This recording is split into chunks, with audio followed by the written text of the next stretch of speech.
Back in the summer of 2020, as the focus of the presidential race shifted from the primaries to the general election, then President Donald Trump uttered 5 unforgettable words that he offered up as a reason why he would be a better leader than Joe Biden.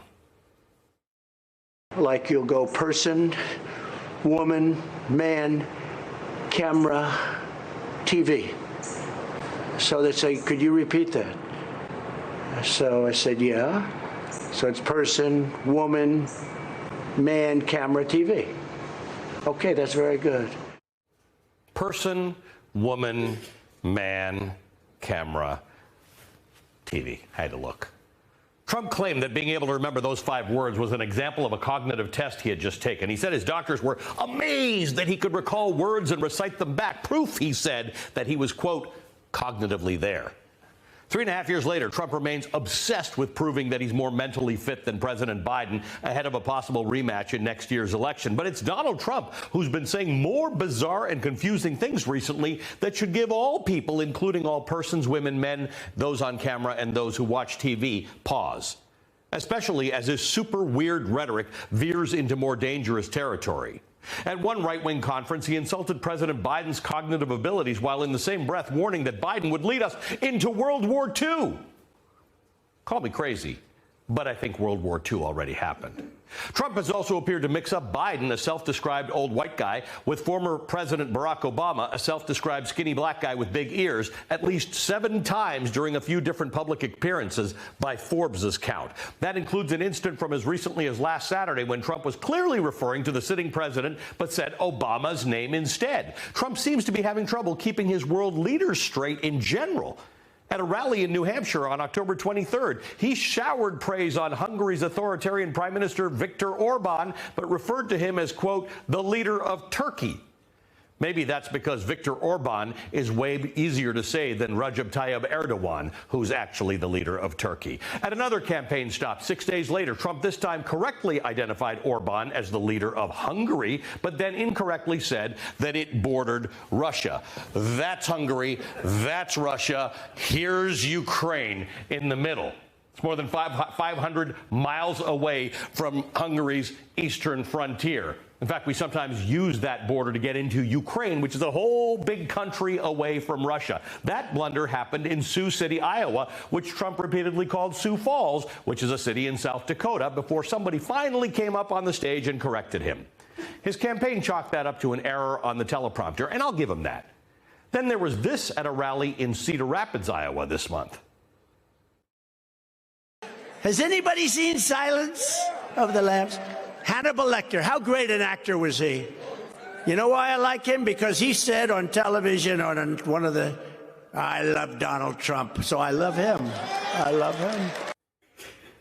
Hannibal Lecter said that? It does seem that Trump got mixed up about the actor who played the cannibal in the 1991 film, but who really knows? Because Anthony Hopkins never actually publicly supported Trump. Neither did Mads Mikkelsen or Brian Cox, the other actors who portrayed Hannibal Lecter in the past.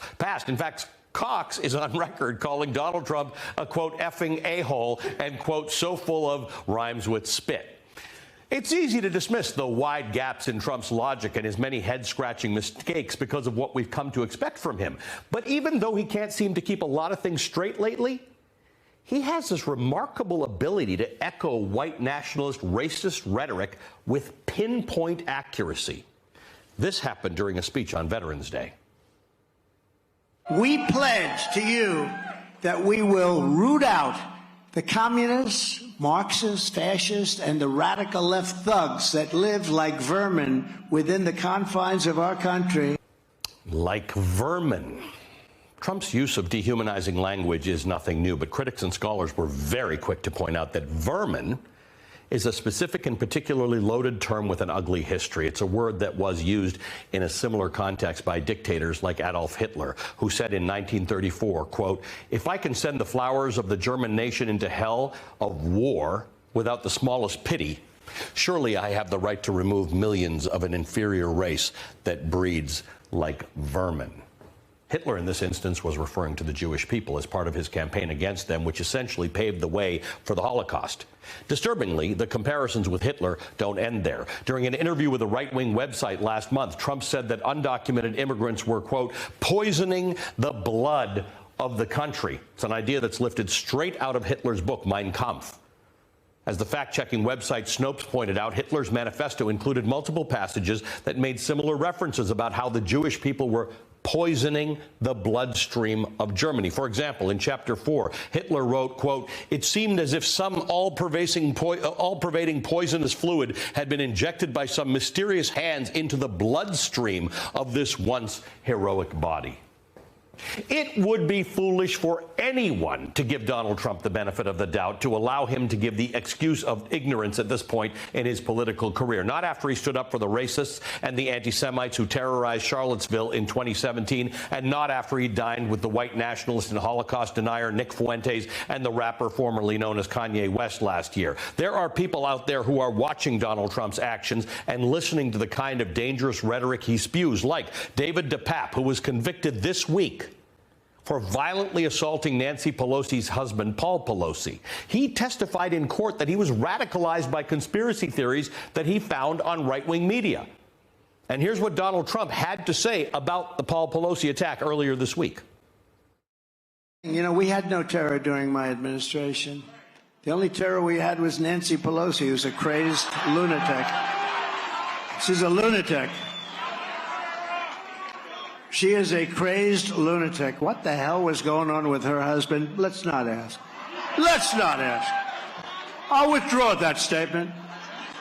By the way, she's got a wall around her house. Obviously, in that case, it didn't work very well.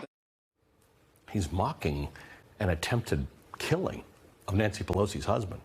What's more chilling than Trump's words is the crowd, that enraptured crowd cheering him on. Donald Trump is shameless. He's driven purely by his own self-preservation. And if we do not heed the warnings of history, he is going to continue to drag this entire country down with him.